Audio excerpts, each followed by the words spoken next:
All right, Kathy, I'm going to show you how to save this Google Sheet. When you edit a Google Sheet, it automatically saves it. Now, it's just going to be where you're saving it. So we want to save this to the Urban Beat unsigned contract drive.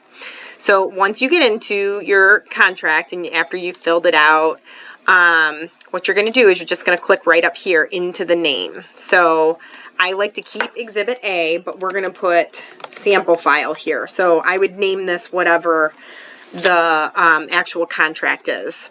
The second part about that, before you hit enter, so you're still in this box, is just go to the right, and where it says My Drive, you're going to click on it.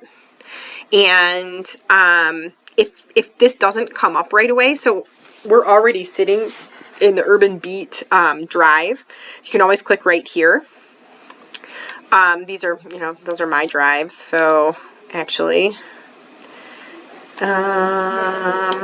we're just going to click unsigned contracts right here, and then we're going to click move. Now, I have that drive open right now. If you go into your shared drives, UB events, private events, unsigned, here's that sample file. So that's where I saved it. So you can get to it both ways, but it'll always be right here. Let me know if you have any questions.